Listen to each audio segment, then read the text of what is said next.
Hello everyone, this is Emilia speaking from Couch English, channel dedicated to practical business English.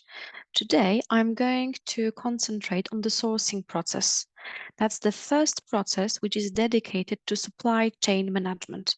The first initial stage of each process, especially if we talk about the production process, is going to be connected with sourcing. Let's imagine that we would like to produce a chair, nothing probably else. And it could happen probably that all the components, all the raw materials which are necessary, which are required to produce the chair, they will be produced by us. But in practice, it can be a little bit difficult and probably also challenging.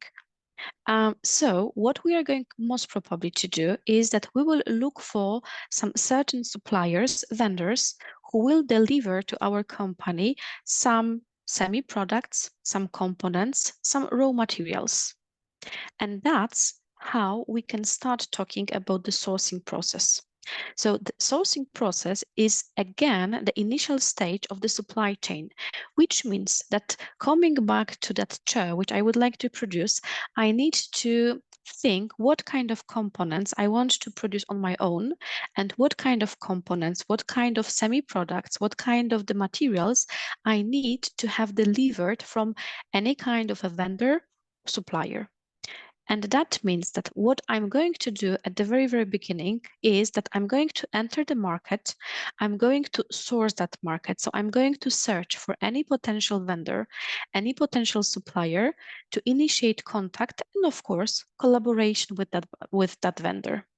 What I'm also going to do, if I'm responsible for the sourcing process, is that I will be initiating the negotiations. I will probably agree on the most sufficient terms of collaboration with that vendor to make sure that the items which they are going to deliver to me, they will be, of course, of a good quality. They will be delivered on time. And of course, the price is also going to be beneficial for me. So I'm going to talk with those vendors to make sure that they are going to be able to deliver to me the products, the semi-products, the materials which are required, and again, which are of a good quality, quantity definitely, and of course of a good price.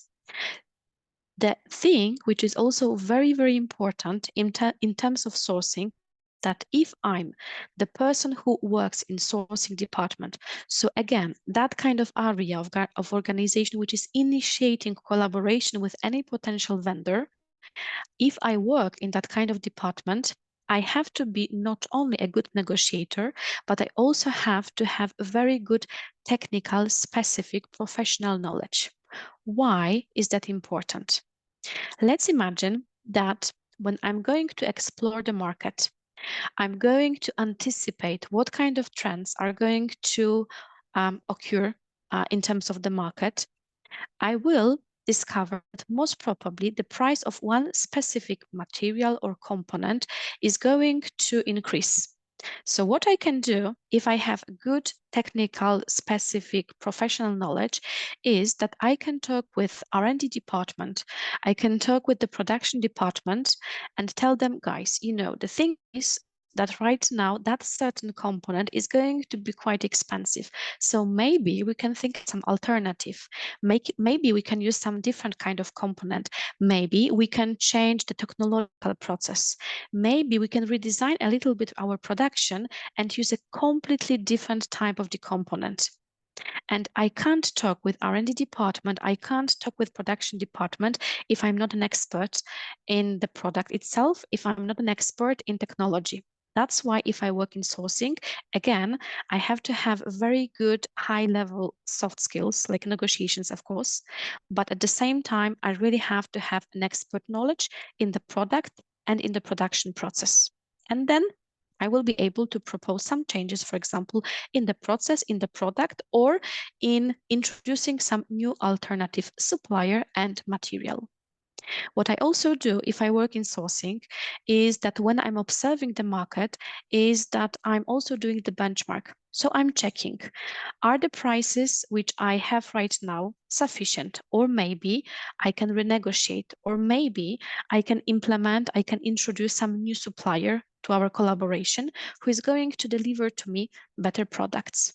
So I have to be sure that I know very well my process. I have to be sure that I know very well what is happening in terms of the market to be able to deliver to my company, of course, sufficient solutions.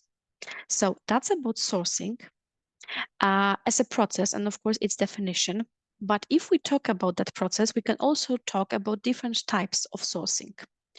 We can mention sole sourcing, which you can probably see right now. Sole sourcing is, I would say, quite dangerous and risky situation because it would mean that in my process, I have only one supplier, one dedicated supplier who is delivering to me some certain type of a product or component. So that refers, of course, to exclusivity. Quite dangerous because it can happen that if I have only one certain specific supplier, my bargaining position is probably not too high. If anything happens and that supplier will be not able to deliver to me the products, well, I will have a problem because most probably I will have to quit my production process.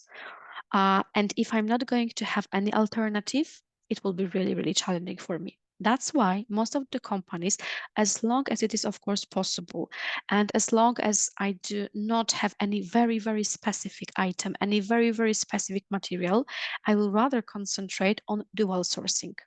So that's the situation which is not so risky anymore because most probably I will collaborate with two suppliers. So just in case one of them will have any kind of the problem with delivery, I always can ask the other one to start producing probably more. In terms of dual sourcing, it will work that way that I will be ordering part of the materials or components from one supplier and the other part, maybe 50%, maybe more, maybe less, will be delivered by the other supplier. So it will be the dual collaboration. Another situation which is very specific for the companies which concentrate on rather customized production, so they have quite unique, specific single products, it will be the co-sourcing. Still, that's about outsourcing. So that's about the situation when I collaborate with some supplier. They're delivering to me some, again, certain type of the component, semi-product, some kind of material, but my collaboration with that supplier is much, much tighter. It means that most probably they're almost like the employees of my company. So I spend more time with them. We're talking more about the design of the whole product or component. We're talking more about the introduction of that product or component. We are probably talking a little bit more how we can produce that product, how we can design it, and how we can introduce it. So it's rather the work on a project, not on a mass delivery of a product. So co-sourcing will be very typical if we talk about some specific customized production, rather not some mass production.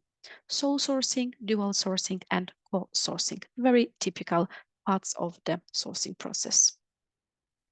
If it is also about the typical functions that we can find in the whole sourcing and not only process, that's the function of the strategic buyer. It will be the person who is responsible for the whole sourcing process.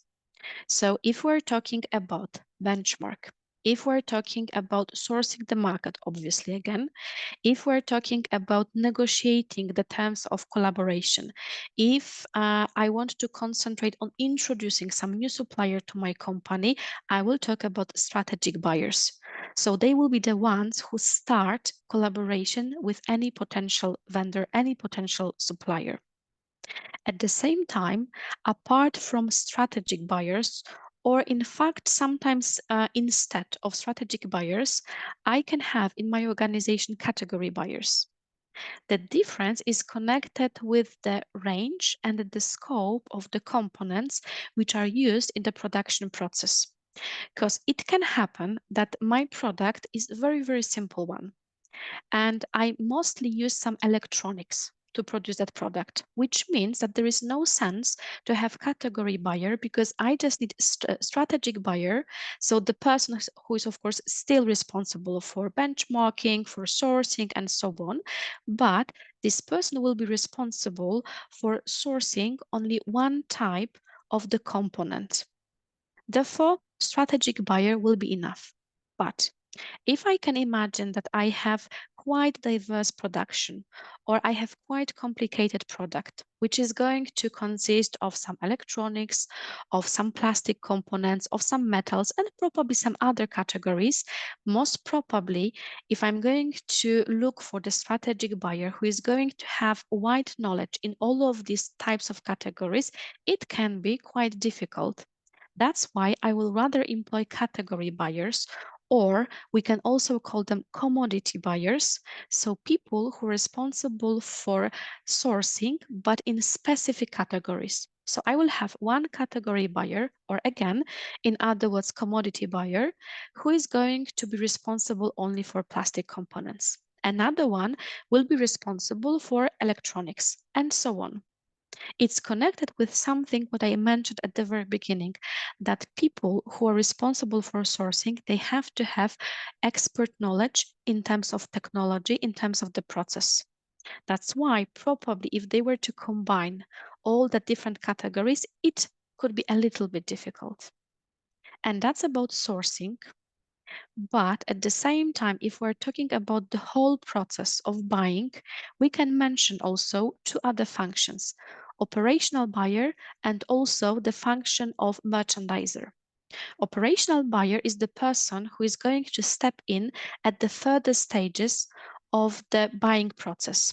So once we already have some vendor introduced in our company, the terms are agreed, then we have to do the daily routine. So we have to start ordering.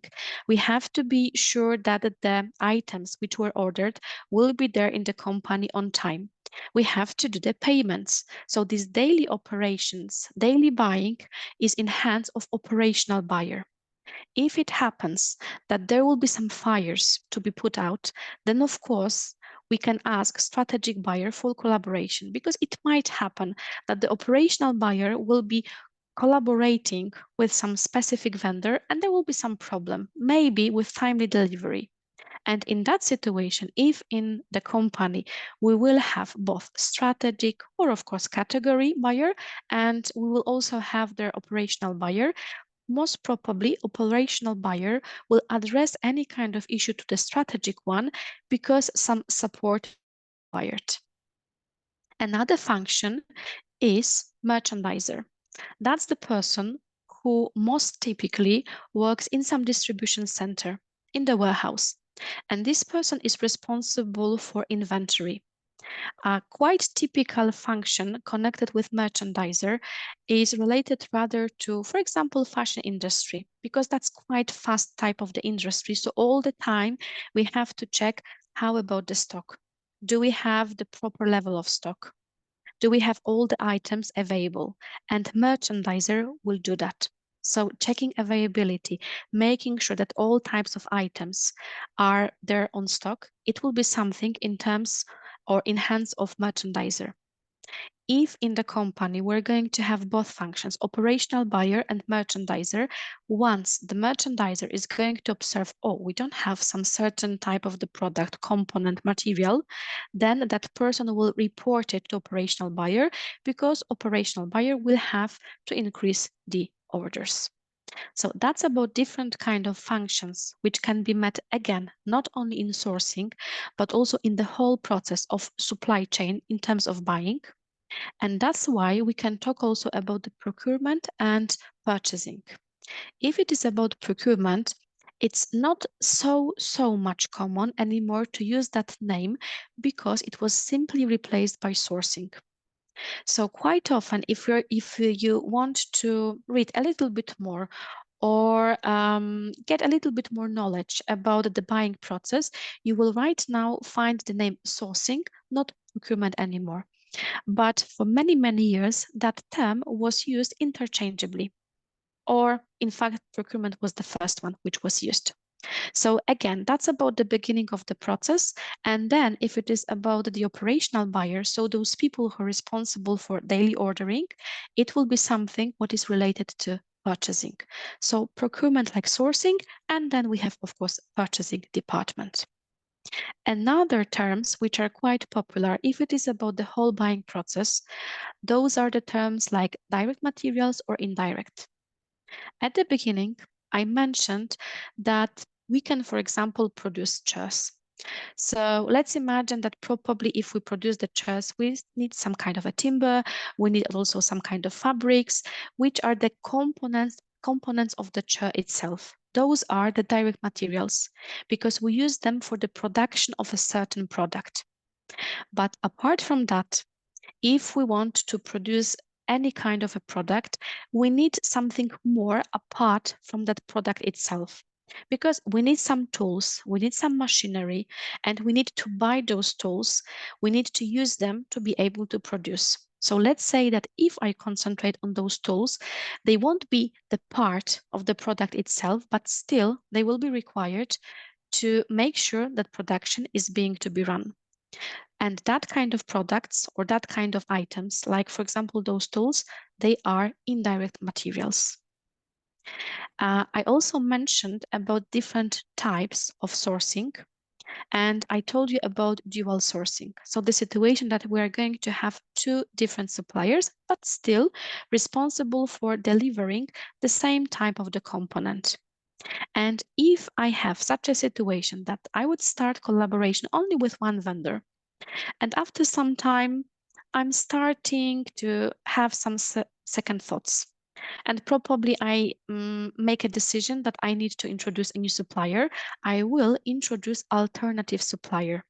So somebody who will be my backup, just in case the main supplier is going to have some problems with delivery. I will know that I have some alternative supplier who can replace the first one. And one last term, which is very, very specific if we talk about the buying process, is the term tier. We can talk about tier from the point of view of different levels of suppliers. The supplier who is the main one. So let's say if I have to produce those chairs and I need timber and I will collaborate with the producer of timber, it will be my tier one. So the first level of supplier. But his supplier, so sub-supplier, it will be the second level. So tier two is the sub-supplier. Some of the companies, they collaborate not only with the first level of suppliers, but they also collaborate with sub-suppliers, just to make sure that their process is quite secure. And again, just in case something happens, they will be able to immediately react. That's about sourcing, that's about vendors, suppliers, and some typically used vocabulary in terms of all that process. I hope that, of course, you liked the podcast. And if you wish to listen to us, I can definitely recommend the other podcasts, which are dedicated to different aspects of business.